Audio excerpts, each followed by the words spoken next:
দর্শক, আমি এই মুহূর্তে রয়েছি খুলনা মেডিকেল কলেজ হাসপাতালের ৯-১০ নম্বর সার্জারি ওয়ার্ডে।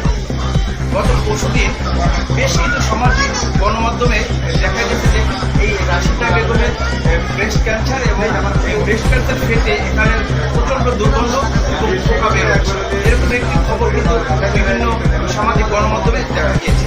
আমরা তার সত্যতা খুঁজতে চলে আসলাম খুলনা মেডিকেল কলেজ হাসপাতালের ৯-১০ নম্বর ওয়ার্ডে এবং আমার পাশে দেখতে পাচ্ছেন সেই রোগীটি, সেই রাশিদা যার ব্রেস্ট ক্যান্সার এবং তিনি ভর্তি রয়েছেন খুলনা মেডিকেল কলেজ হাসপাতালে। আমরা কথা বলেছিলাম খুলনা মেডিকেল কলেজ হাসপাতালের এই ওয়ার্ডের যারা ডাক্তার রয়েছেন তাদের সাথে এবং এই রোগীর বিষয়ে কথা বলেছিলাম, এই দুর্গন্ধের বিষয়ে কথা বলেছিলাম, ব্রেস্ট ক্যান্সারের বিষয়ে কথা বলেছিলাম। তারা আমাদের যেমনটি জানান, আমরা হাসপাতালের পরিচালকের সাথে কথা বলেছি। এখন আমরা সরাসরি চলে যাবো রোগীর কাছে, রোগীর মুখ থেকেই শুনুন আসল ঘটনা। আচ্ছা, আপনার নামটা আপনি বলবেন যে এই যে আপনার যে ব্রেস্ট ক্যান্সার, যে এখান থেকে প্রচুর দুর্গন্ধ বেরোচ্ছে, পোকা বেরোচ্ছে, এটা কি সত্য না মিথ্যা?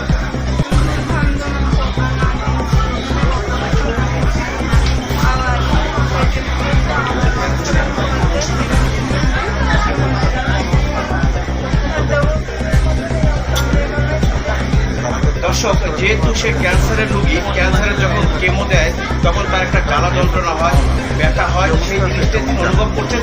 কিন্তু এখানে যেভাবে প্রচার করা হয়েছে তিনি পচে যাচ্ছেন, তার ব্রেস্ট থেকে দুর্গন্ধ বেরোচ্ছে এবং পোকা ধরেছে, এটা কিন্তু দুর্গন্ধ নিয়ে যেটা আসলে বলা হচ্ছে এরকম কোথায় বলে দুর্গন্ধ এরকম কোনো কিছু আর ব্রেস্ট আমরা এক্সামিনেশন করেছি আমাদের সিস্টার নিয়ে এবং আমাদের লেডি ডক্টর নিয়ে আমরা ইয়ে করছি, কিন্তু এরকম কোনো কিছু আসলে দুর্গন্ধ হয়ে যাচ্ছে কোনো কিছু নেই। আমরা যতটা জানি সেটা এটা একদম সবসময় ভালো এবং মিথ্যা কথা, কোনো দুর্গন্ধ ছড়াচ্ছে না, কোনো পোকাও হয়নি। তার ব্রেস্ট ক্যান্সার লাস্ট পর্যায়ে তার কেমো চলতেছে, তাদের একবার ওটি করা হয়েছে, পরবর্তীতে আবার ওটি করা হবে। এটা যা সমস্যা ছিল সেটা হচ্ছে মানসিক পথে সাহায্য চাচ্ছে, কেমো দেওয়ার জন্য তার যথেষ্ট পরিমাণে টাকা নেই, সেজন্য আমরা আর্থিকভাবে সহযোগিতা করেছি এবং অন্য জায়গা থেকে পেয়েছি যে সহযোগিতা